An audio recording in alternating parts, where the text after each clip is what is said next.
Bueno, pues hola a todos. Estamos dando inicio a nuestra primera aula virtual de nuestra materia de diseño curricular por competencias. Saludos a todos, pues ya nos habíamos reunido anteriormente en nuestra materia de andragogía, pero pues ahora nos toca de nuevo coincidir en nuestra materia de diseño curricular por competencias. Hola Rafa, saludos, estás aquí de nuevo. Mucho gusto. Y pues vamos a dar inicio con nuestra primera aula virtual. Vamos a platicar primero, pues, cómo se va a componer nuestra calificación, cómo vamos a ir evaluando durante estas semanas. Bueno, pues tenemos, como ya saben, tenemos participación en foros, tenemos las actividades que se suben cada semana y nuestro proyecto final, y en esta materia sí tendremos una evaluación. Entonces, el peso o el porcentaje que vale cada uno de los foros es el 10%. En total vamos a tener 3 foros, entonces los foros en su totalidad tienen un peso del 30% de la calificación final. Las actividades tienen el 15% y es que ya hay una nueva persona. Las actividades se tienen también el 15% y en total es el 45% de la calificación. Y el proyecto final tiene un peso del 15% de la calificación y la evaluación el 10%. Hola, Cari, ¿cómo estás? Buenas noches. Hola, buenas noches a todos. Hola, hola, saludos. Estamos iniciando apenas porque tuve ahí un contratiempo con el aula que estaba ocupada, pero bueno, solamente hemos dado cuáles son los porcentajes que valen cada una de las actividades. Es lo que hemos presentado hasta este momento. Entonces, bueno, continuamos ya con el objetivo de nuestra materia. Al término de este curso, se diseñará una intervención educativa con el enfoque por competencias. Mediante la elaboración de un documento, este documento es una planeación, también, bueno, tiene diferentes nombres, pero bueno, es una planeación, los materiales didácticos que vamos a utilizar y los instrumentos de evaluación que estaremos ocupando para este proyecto, así como tomar conciencia de la importancia que es el aprendizaje basado en competencias. Bueno, lo principal es que el diseño de los objetivos debe ser claros, deben tener muy claro qué vamos a hacer y para qué lo vamos a hacer. ¿Qué es el diseño curricular en sí? Bueno, en un diseño curricular, como ustedes saben, porque somos docentes y lo trabajamos a diario, es el proceso de construir un plan de estudios. Puede ser para una asignatura, puede ser para una clase, para la educación en su conjunto. ¿Y qué implica? Pues implica identificar cuáles son los objetivos de aprendizaje que se van a utilizar o los que vamos a impartir y crear una secuencia con los recursos necesarios para poder alcanzar estos objetivos. Tenemos varias teorías de aprendizaje. Aquí vamos a empezar con la teoría tradicional, pues es la que ha sido ocupada durante muchísimos años, que, por cierto, ahora ya va como de salida. Todavía hay algunas instituciones que tienen esta teoría tradicional, pero en realidad ya es muy poco.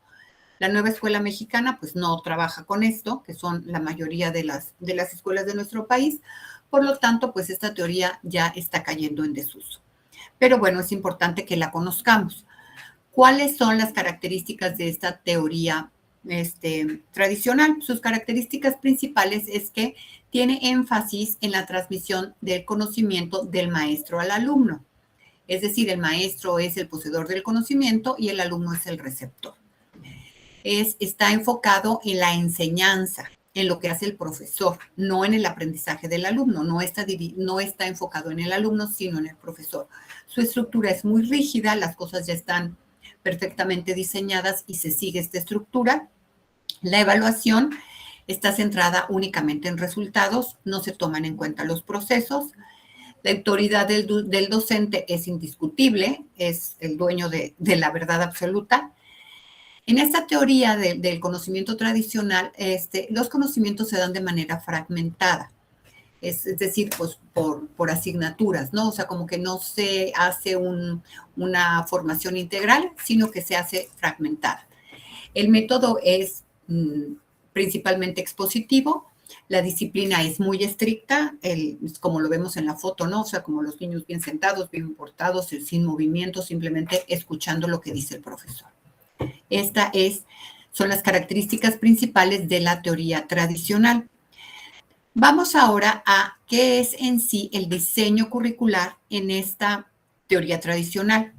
Bueno, en esta teoría tradicional, el currículo está centralizado, es estandarizado y con contenidos predeterminados. Ya todo está escrito, todo está hecho, está como muy bien determinado y pues así es, ¿no? El currículo es cerrado, es prescriptivo, los objetivos son generales y uniformes, el enfoque está basado en contenidos teóricos, es muy poca la práctica y el movimiento de los alumnos en esta teoría tradicional. La secuencia es jerárquica, como decíamos, el profesor está por encima de los alumnos. Disciplinariedad, es decir, cada quien se dedica a lo suyo, por eso se dice que el conocimiento es fragmentado. La evaluación es preponderantemente sumativa y se privilegia la calificación final, es decir, los exámenes, más que el proceso de aprendizaje. Es decir, casi la calificación del examen es la única que se toma en cuenta. No se toman en cuenta las evaluaciones sumativas, sino, perdón, las evaluaciones formativas, sino simplemente la sumativa, ¿no? O sea, lo que sacas en el examen es tu calificación y todo el proceso para llegar ahí, pues no se toma en cuenta. ¿Cuál es el rol del alumno en esta teoría tradicional? Pues es un receptor pasivo. Se le consideraba, como se dice, un contenedor vacío que el profesor intenta llenar. Se le da un papel muy importante a la memorización y a la repetición. En cuanto a la disciplina, pues es obediencia ciega y una disciplina rígida. Hay muy poca o nula autonomía, muy poca o nula participación de los alumnos y pues bueno, la foto, la verdad es que la foto lo ejemplifica muy bien. Como ya platicamos un poquito, el rol del profesor es el que posee el saber, él es el dueño del conocimiento, él es el que está indicado para mantener el orden y la disciplina dentro del aula y diseña y aplica los exámenes o pruebas, como se le decía antes, ¿no? Antes no se decían evaluaciones o exámenes, sino que se decían pruebas. Entonces, bueno, esto es a grandes rasgos la teoría tradicional. Vamos a continuar ahora con la teoría conductista. Esta teoría se enfoca hacia la repetición de patrones de conducta hasta que estos se realizan ya de manera automática y controlada. Esto surge de las teorías de Skinner, de Pavlov y de Watson, son los teóricos de la teoría conductista. ¿Cuáles son sus características principales? Bueno, pues que está enfocada a la modificación de conductas a través de estímulos y refuerzos. Por eso se llama conductista, porque el foco principal es modificar la conducta. El aprendizaje en esta teoría es observable y medible. Hay también fragmentación del conocimiento. Los objetivos son claros y específicos y la repetición y la práctica, pues es la manera de aprender. En cuanto al diseño curricular, pues el diseño está diseñado por objetivos conductuales, ¿no? Porque decíamos, es la impera en esta teoría conductista, entonces se está enfocada a modificar conductas. El objetivo de aprendizaje es claro y mesurable o medible. La secuenciación es lógica y jerárquica. Los contenidos van así, ¿no? En una secuencia lógica y también en una secuencia jerárquica. La evaluación es continua y objetiva, ya no es solamente la calificación final.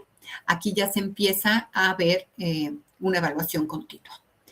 El rol del alumno es participación activa para responder a los estímulos y obtener refuerzos, pero no una participación como tal en el proceso de aprendizaje, sino es respondiendo los estímulos que da el profesor, por eso es conductista. Y la adaptación es progresiva. El rol del profesor sigue siendo el profesor, el emisor activo, debe proporcionar estímulos adecuados en cada momento, es responsable, por eso es conductista, ¿no? Ya sabemos que es estímulo-respuesta, entonces el profesor es el indicado para ir dando estos estímulos para obtener los cambios de conducta que se pretenden y así ir modelando. Y la fuente de control es externo mediante estos estímulos. Vamos ahora a seguir con nuestra siguiente teoría. La siguiente teoría es la cognoscitivista o cognitivista. Esta teoría se centra ya en procesos mentales. Aquí ya se involucran los procesos mentales en el aprendizaje. Ya se empieza como a estudiar esta parte. Cómo las personas recibimos, cómo procesamos y cómo almacenamos, además de cómo se recupera la información. Ya no es nada más como aventar información, sino aquí como que ya se empieza a poner atención en cuáles son todos estos procesos mentales. ¿Cuáles son las características? Bueno, pues aquí tenemos las características que tienen un enfoque, como decíamos hace un ratito, en los procesos mentales. El aprendizaje ya comienza a pretender ser significativo. La importancia es la organización en la información. La motivación comienza ya a ser intrínseca, ya no son motivación de afuera, extrínseca como fue en la conductista, sino que aquí ya la motivación empieza a ser de adentro. Y la transferencia de conocimientos. ¿Cómo se hace un diseño curricular en esta teoría cognoscitivista o cognitivista? Pues ya el currículo comienza a ser flexible, la estructura ya es lógica, ya se empieza a dar énfasis en las habilidades cognitivas. ¿Cuáles son estas? Recordamos que son análisis, síntesis, resolución de problemas, entre otras. Tenemos las secuencias basadas en el desarrollo cognitivo del alumno. Esto lo plantea Piaget. La evaluación ya empieza a ser formativa, no únicamente sumativa. Los materiales didácticos son significativos. Aquí ya se empieza a poner atención en cuáles son los materiales didácticos que son óptimos para que nuestros alumnos puedan adquirir el conocimiento de una manera, pues no a lo mejor correcta, pero sí como más importante, que le dé sentido a los alumnos. ¿Cuál es el rol del alumno en esta teoría? Pues aquí ya empieza a ser un procesador activo, porque ya nos importa este alumno, entonces por eso ya el rol del alumno ya es activo. Empieza a ser constructor de su propio conocimiento, ya él empieza a formar parte de este conocimiento y el participante ya es un participante reflexivo, ya no es solamente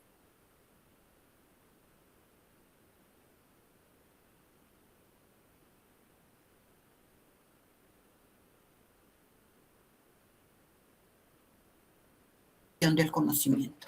En esa parte, el rol del profesor ya empieza a ser un guía o facilitador, más que un dueño de la verdad y de la verdad absoluta que solamente transmite conocimientos. Aquí ya empieza a ser un guía y un facilitador del conocimiento. Y pues se estimula, bueno, el rol del profesor también es estimular la metacognición. Ahora nos vamos a la teoría constructivista. Esta, pues como ustedes ya lo saben, sus principales teóricos son Piaget, Vygotsky y Brunner.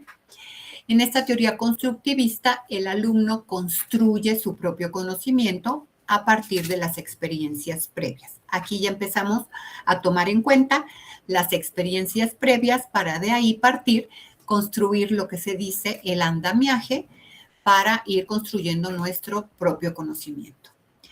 El aprendizaje es significativo.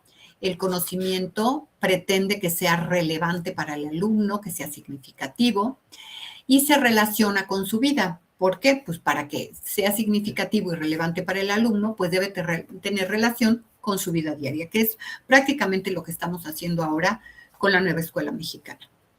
Se da énfasis en el desarrollo de habilidades y la aplicación del conocimiento en situaciones reales.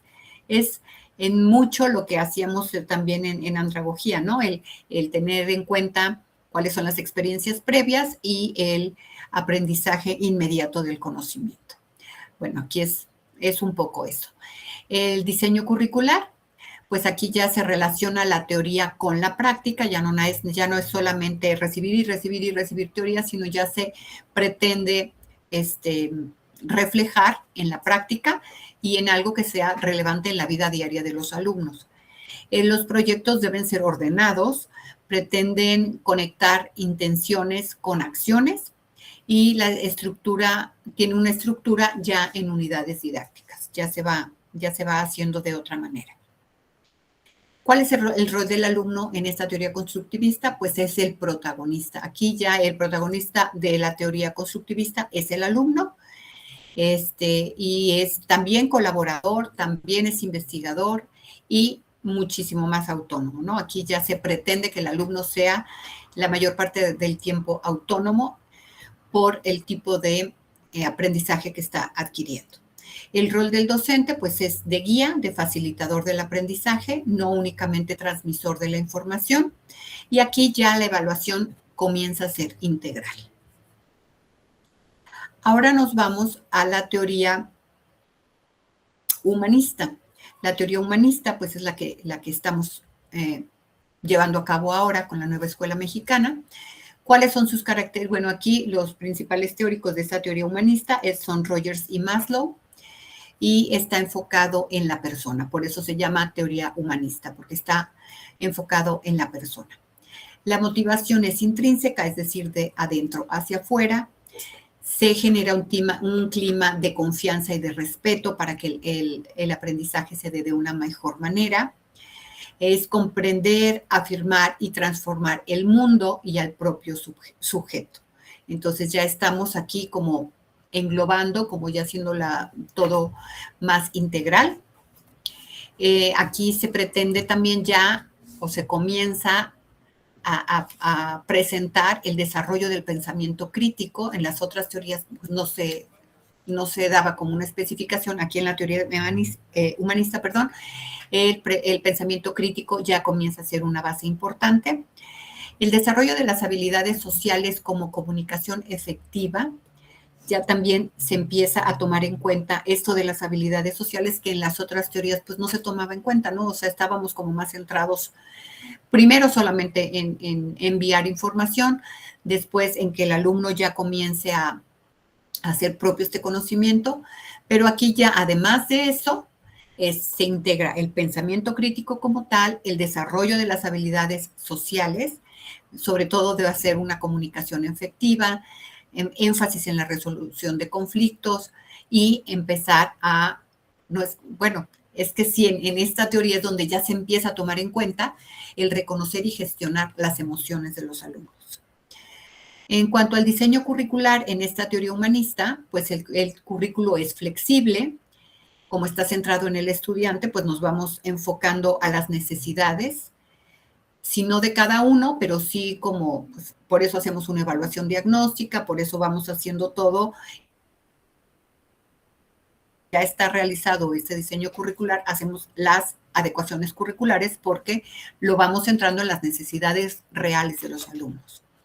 Aquí también ya en este diseño curricular ya se integran valores y habilidades para la vida. La metodología pues es participativa, se pretende pues que el alumno esté participando todo el tiempo. Aquí la evaluación ya es cualitativa y formativa, ya es muchísimo más integral, ya tomamos en cuenta todo el proceso y el aprendizaje es autodirigido. ¿Cuál es el rol del alumno? Pues es el protagonista de su conocimiento, es activo y creativo, no solamente actúa, sino también crea, también ya participa.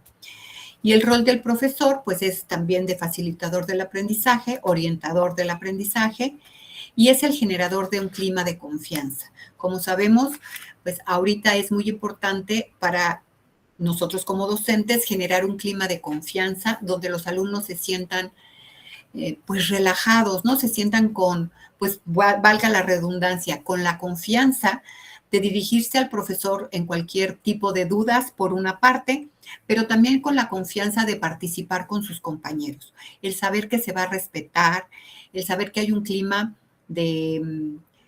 bueno, de respeto principalmente, pero también de reconocimiento de que la aportación de cada uno de los alumnos es valiosa, que la experiencia de cada uno también es valiosa y vale muchísimo la pena escuchar el punto de vista de cada uno.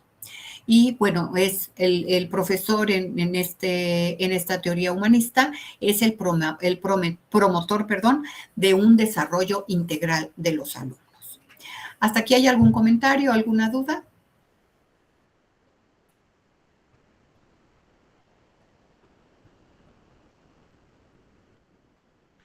Bueno, pues parece que no. Bueno, nos vamos ahora a la introducción del diseño curricular por competencias. Bueno, pues en el diseño curricular por competencias vamos a tener un enfoque en conocimientos, habilidades y actitudes. Son como las tres partes medulares que vamos a ir desarrollando. Entonces, tenemos el enfoque, es un enfoque educativo que se centra en desarrollar habilidades y conocimientos prácticos, en lugar de esforzarse en la memorización de contenidos. No debemos satanizar la memorización porque hay aspectos en que sí o sí hay que memorizar cosas, ¿no? Sobre todo, por ejemplo, no sé, en matemáticas. Pues hay que memorizar las tablas de multiplicar sí o sí, porque si no todo lo demás no es que no se pueda, pero sería muchísimo más lento. Entonces es una habilidad muy valiosa que no debemos satanizar, pero en este diseño curricular por competencias se le da como un giro, ¿no? Entonces nos vamos más hacia desarrollar habilidades y conocimientos más prácticos en lugar de esforzarse que en la memorización total de contenidos. O sea, como que la memorización de contenidos pasa a un segundo término y nos vamos más hacia conocimientos prácticos. Busca preparar al estudiante para enfrentar los desafíos del mundo real de manera eficaz. Entonces, en diseño curricular por competencias, busca preparar al alumno para enfrentar desafíos. Ahora nos vamos. ¿Cuál es la definición de competencias? Nos vamos a que se divide en estas tres partes. Son conocimientos, habilidades y actitudes. ¿Qué son los conocimientos? Pues es en sí la información, los datos que el estudiante debe aprender y comprender. Esa es una de las partes de estas competencias. Nos vamos a las habilidades. ¿Qué son estas habilidades? Es la capacidad que tiene el alumno y que le permite aplicar los conocimientos de manera práctica, es decir, el hacer. ¿Qué hago con los conocimientos ya adquiridos? Y después tengo las actitudes. Estos son los valores, comportamientos y creencias que guían el desempeño del estudiante. Entonces, estas son las tres partes principales que vamos a ir desenvolviendo en este desarrollo por competencias. Entonces, tenemos los conocimientos son del área del saber. Las habilidades son del saber hacer. Las actitudes es de poder hacer, las aptitudes, y las actitudes es en querer hacer. Entonces, o sea, ya desmenuzándolo, viéndolo así por partes, pues ya nos queda un poquito más claro cómo es toda esta definición de una competencia. Ahora nos vamos a cuáles son las etapas del proceso de diseño curricular por competencias. Bueno, pues aquí tenemos que la primera parte es el análisis. ¿Qué vamos a hacer en este análisis? Identificar cuáles son las competencias necesarias para el contexto que nosotros queremos explicar o que queremos trabajar y cuáles son los perfiles de egreso de los estudiantes. Entonces, nos tenemos que enfocar a esto, tenemos que hacer un análisis del contexto, de los perfiles de egreso para hacer estas etapas. Después seguimos ya en la etapa del diseño. La etapa del diseño ya es planificar en sí el currículo, planificar cuáles van a ser los contenidos y las estrategias de enseñanza-aprendizaje. Es decir, qué contenidos son los que vamos a a enseñar o qué vamos a trabajar con los alumnos y cuáles son las estrategias necesarias para llegar a que los alumnos interioricen o se apropien de estos contenidos, es decir, el cómo. Y después nos vamos a la implementación. Esto es ya poner en práctica el currículo diseñado y hacer los ajustes necesarios, pues ya dependiendo de cuáles son las características de los estudiantes o del grupo, ya dependiendo de cómo lo estamos trabajando. Ahora nos vamos a la evaluación y la retroalimentación. ¿Cuáles son estas evaluaciones a grandes rasgos? ¿Qué es lo que estamos pues llevando ya a cabo nosotros ahora ya con esta teoría humanista?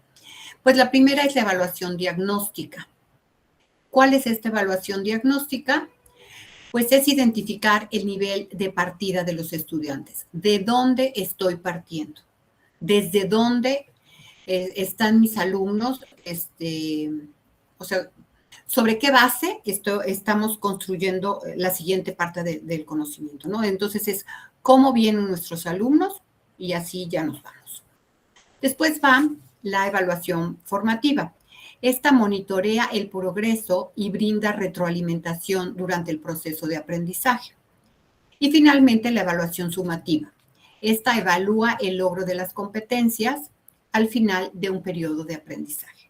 La sumativa pues ya es como la evaluación final, pero es el resultado de las otras dos, ¿no? De partir de la diagnóstica, de la evaluación diagnóstica, pues de ahí se desprende toda la planeación, porque es el punto de partida, es el cómo vienen los alumnos. Después la formativa, que es el progreso, es monitorear el progreso, y la sumativa pues ya es el logro final de la competencia.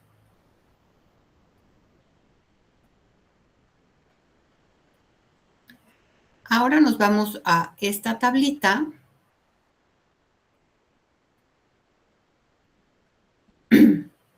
Esta tablita que nos dice que es un diseño de cómo vamos a diseñar la estructura del curso. Bueno, como ya lo vimos anteriormente, lo primero es hacer un diagnóstico de las necesidades. Y vamos a ir respondiendo estas preguntas. Parto de una necesidad real de capacitación o de aprendizaje, ¿no? Dependiendo si estamos dando un taller de capacitación o si estamos dando un curso escolar o si estamos dando una materia, dependiendo, pero bueno, está centrada en esto. Es una necesidad. Esta intervención satisface esta necesidad. Y aquí es qué debe contener el plan o programa. Y responde a la pregunta ¿quién? Es decir, hacia quién va dirigido nuestro curso, nuestra materia o nuestro curso escolar o lo que estemos impartiendo. Seguimos a la determinación y redacción de objetivos. Esto responde a la pregunta ¿por qué? ¿Qué es lo que quiero lograr en este curso? ¿Cómo defino los objetivos? Considerar la correcta redacción según el enfoque por competencias. Ya en las próximas semanas ya les iré explicando cómo se redacta en este enfoque por competencias. Hay un tipo de redacción específico para este enfoque por competencias, entonces debemos de ir respetando las formas de este enfoque. Entonces, ¿qué es lo que quiero lograr? Responde a la pregunta ¿por qué? Después ya nos vamos a la selección y el desarrollo de los contenidos, que responde a la pregunta ¿qué? ¿Qué contenido cubre el objetivo? ¿Cómo determino el objetivo en lo general o de lo general a lo particular o de lo particular a lo general, dependiendo de las necesidades? ¿Cuáles son los factores decisivos en el proceso de enseñanza-aprendizaje? Y responde, como les decía hace un momento, a la pregunta de qué. Tenemos la selección de materiales, los recursos didácticos. ¿Qué material se va a utilizar? ¿Son adecuados los recursos para la amplitud, la profundidad y la complejidad de los objetivos y temas?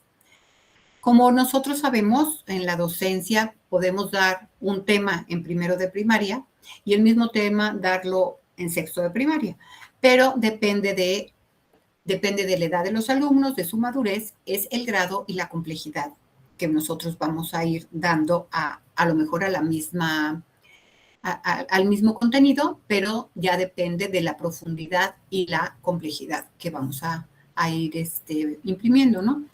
Y pues esta responde a la pregunta de cómo. Seguimos con la determinación del tiempo, es decir, cuál va a ser la duración del curso. ¿Qué tiempo se necesita para cada tema? ¿Cuál es la duración total del curso? Es decir, responde a la pregunta de cuándo. Y la final responde a la pregunta ¿de dónde? Determinación de la evaluación del aprendizaje. ¿Cómo voy a evaluar realmente si realmente se alcanzaron los objetivos? ¿Hasta aquí tenemos alguna duda, alguna pregunta?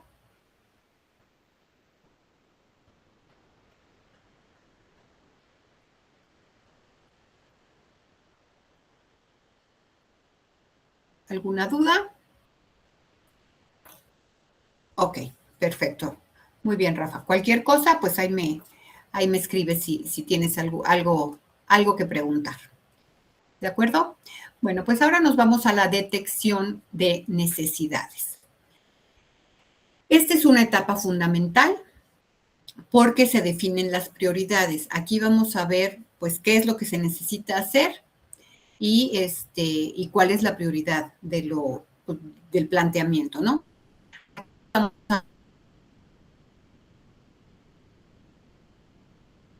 Vamos a impulsar, cuáles son las actitudes que vamos a promover, qué habilidades, qué conocimientos vamos a ir propiciando, en qué amplitud, dependiendo de los requisitos, dependiendo de cuál es nuestro público, va a ser la amplitud y la profundidad que se requiere para que el participante logre su desempeño. ¿Qué es esto? Bueno, como vemos aquí la pieza del rompecabezas, ¿no? ¿Qué es lo que hace falta? ¿Qué es lo que hace falta para complementar?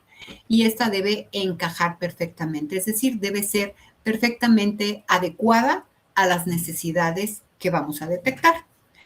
Esto se refiere a la problemática específica de la población a la que vamos a atender, a los objetivos que necesitamos cumplir y los requisitos del mercado y las expectativas. Esto de los requisitos del mercado es cuando se está refiriendo a un curso de capacitación para el empleo, por ejemplo. Entonces, si estamos dando un curso de capacitación para el empleo, pues tenemos que enfocarnos hacia cuáles son los requisitos que el mercado de trabajo está requiriendo. Entonces, por eso se da con este punto de vista.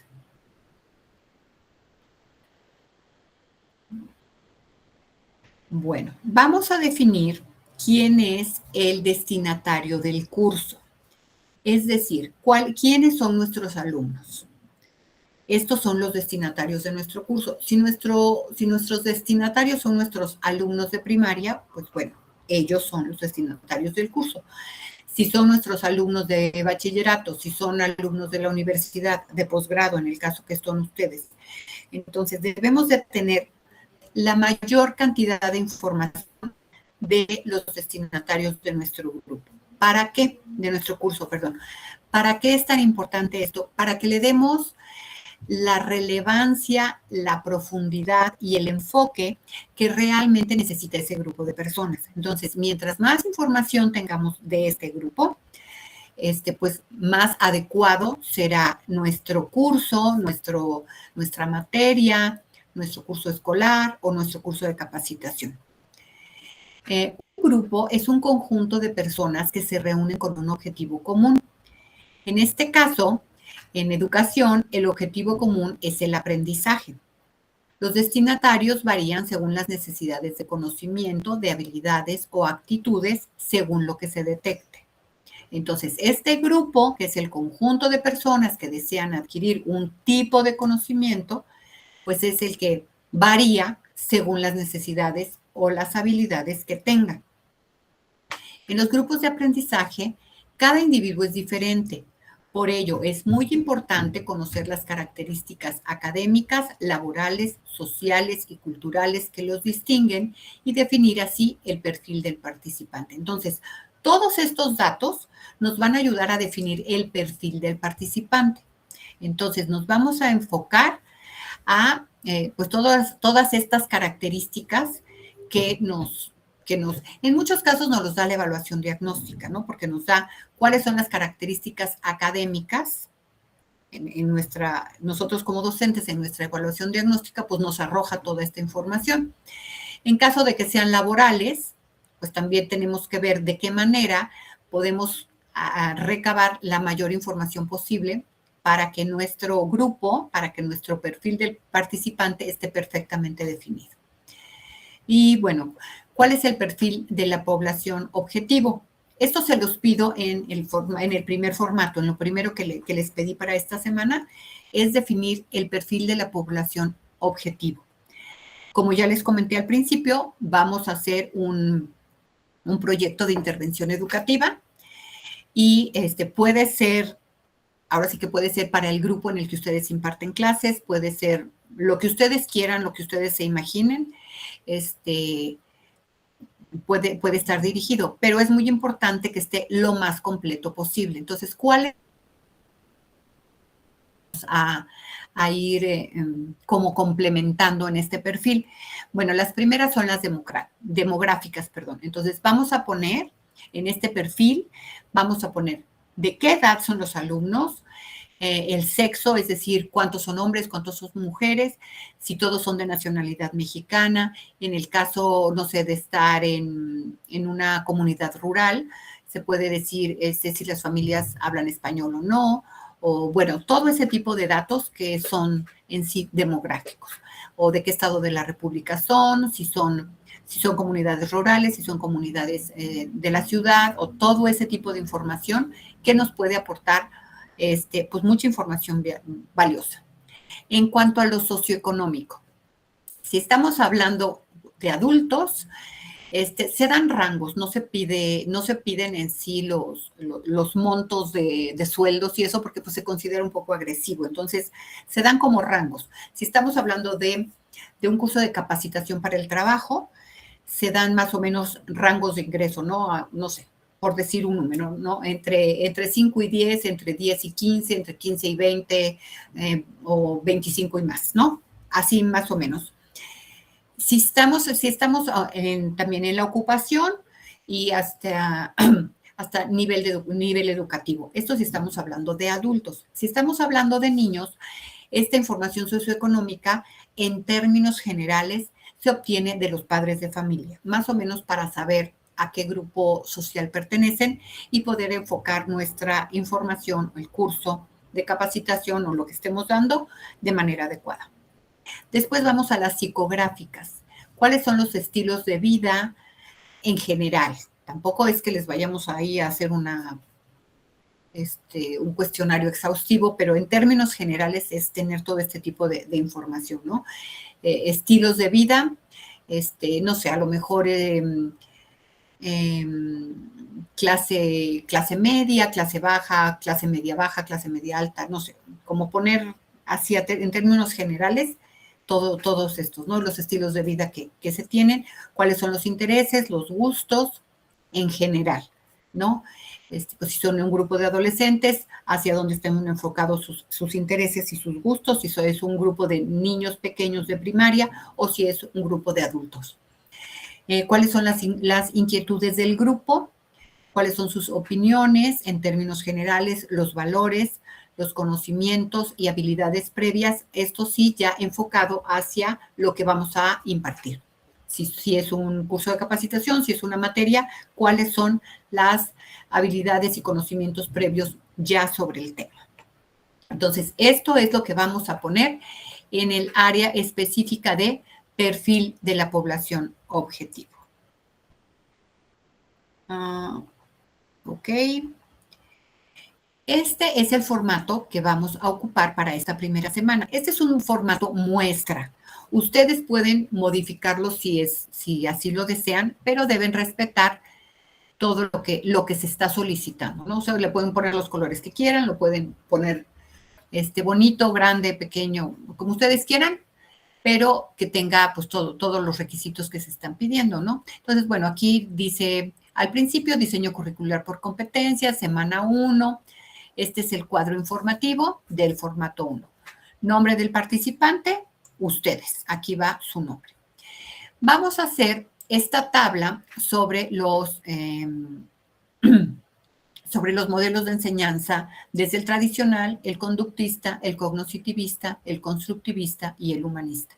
Estos también están en los videos, salvo el primero que es el tradicional, que no está en los videos, los otros sí están y sobre ellos vamos a tener las características también en el documento que les di.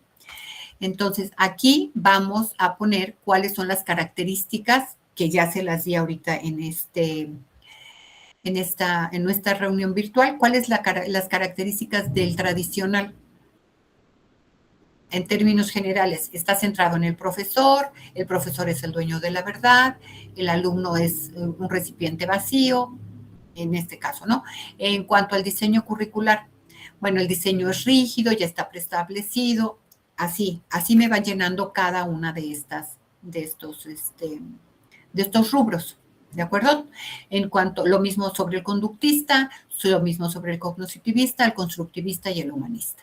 Y aquí me van a escribir una conclusión.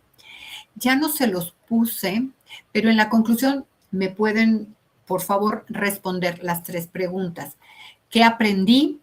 ¿Qué comprobé? ¿Y qué me queda como duda? Aquí la verdad es que se me pasó pedírselos así ya especificado, pero bueno, ahorita se los comento, por favor, respondan las preguntas que hemos ya venido manejando en CIESAC en todas las conclusiones que estamos llevando a cabo. Y aquí abajito, ahí es donde ya quiero que me pongan el perfil de la población objetivo. Ustedes ya escogen a quién le van a dirigir el curso, taller, materia o lo que ustedes le vayan a impartir.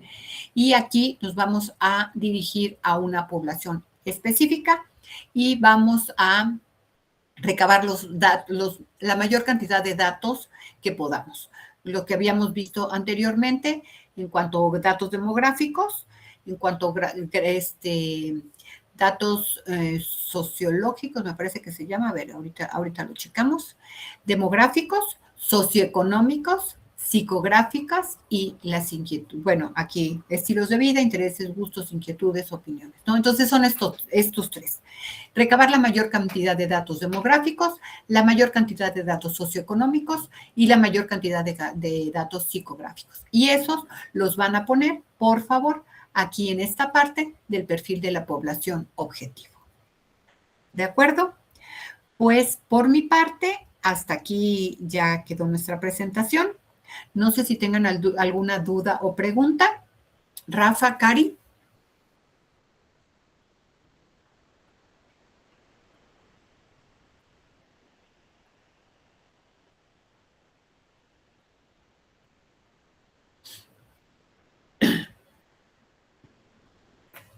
Bueno, pues parece que no hay dudas. Entonces, pues este es el trabajo para esta primera semana. Si hubiera una duda que les surja sobre, ahora sí que sobre el camino. No entiendo la pregunta, Rafa. ¿Cómo en la presentación la realizan nuevamente? No entiendo.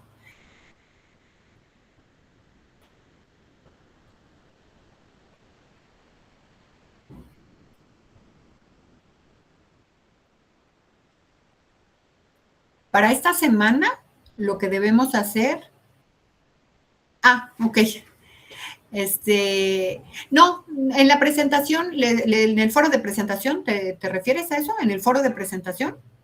¿O aquí ya en el formato, en el foro de presentación? No, en el foro les puse que como ya habíamos tenido clase no me acuerdo en qué mes, a principio de año, ¿no? Tuvimos clase juntos, pues ya ustedes ya me dieron todos sus datos, entonces solamente que tuvieran algún cambio en cuanto a salud, problemas de salud o problemas de conectividad, solamente que me hicieran saber si tienen algún problema de este tipo para que yo lo considere en caso de que tuvieran algún retraso o alguna complicación en entregar en tiempo y forma. Es lo único, pero ya no tienen que volver a escribirme todo, ya no. Ahora sí que ya nos conocemos, entonces no es necesario. Solamente ahorita es llenar el formato 1, la verdad es que es bastante sencillo.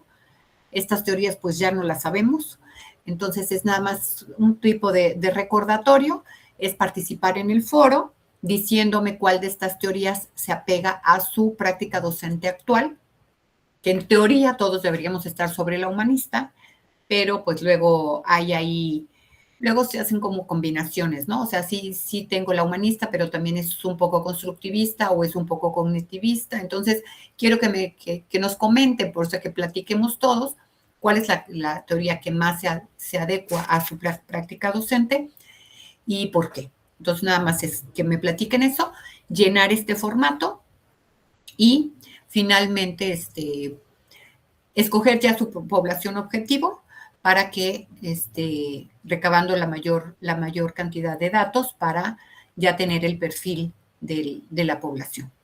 Entonces, pues eso sería todo por esta semana. No sé si, Rafa, tengas algún comentario más o ya quedó todo claro. Como saben, pues cualquier duda, estamos por el foro de dudas. Buenas noches, Rafa. Y entonces ya quedamos. O por el chat de la materia, nos estamos comunicando en caso de que surgiera alguna duda sobre esto. Y pues, por mi parte ha sido todo. Que tengan buena noche, que descansen y pues estamos en comunicación con nuestro trabajo de estas semanas. Muchos saludos y buenas noches. Hasta luego.